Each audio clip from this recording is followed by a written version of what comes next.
Sahej. I work in sculpture, performance, and video.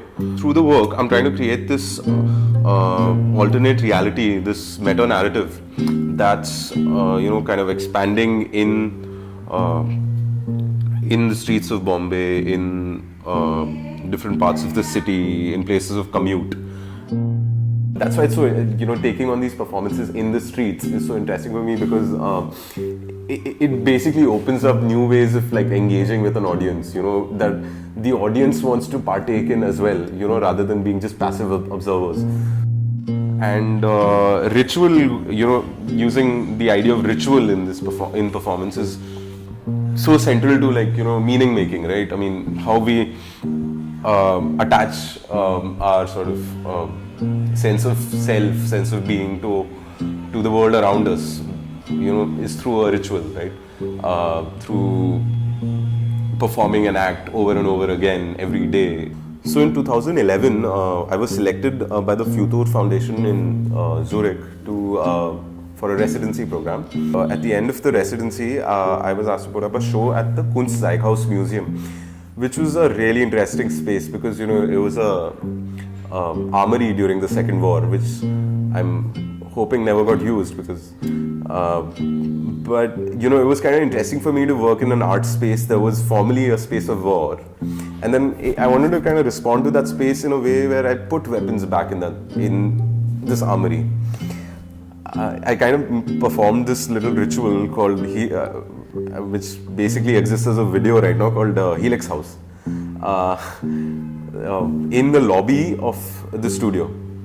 So the lobby is pretty interesting because it looks like this MC Escher drawing, where you see these two characters walking in and it's sort of looped over and over again. And then you see them carrying all these weapons, like they're preparing for war in some sense, or preparing for something, some really absurd ritual, or could be the end of the world, I don't know.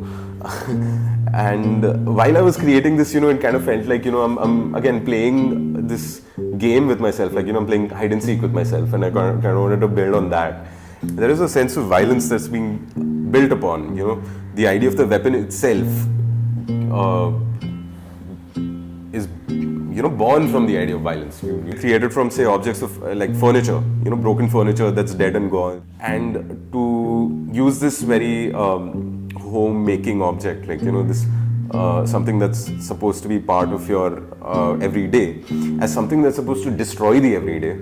That's where I feel I'm doing wrong. I'm hurting these objects by denying them their rightful meaning, in a sense.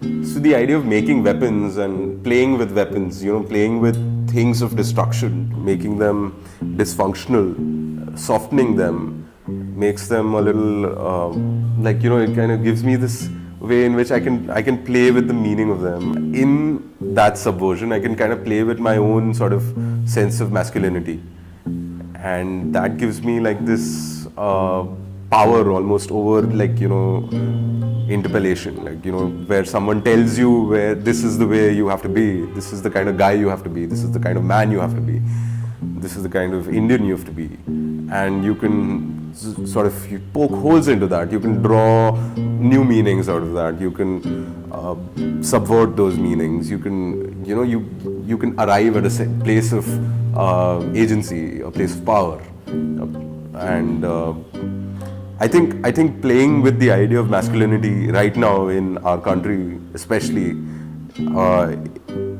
in the light of everything that's happening in the amount of violence, the amount of domestic violence, the amount of violence towards women is now more so than ever kind of important that we do question the idea of being a guy.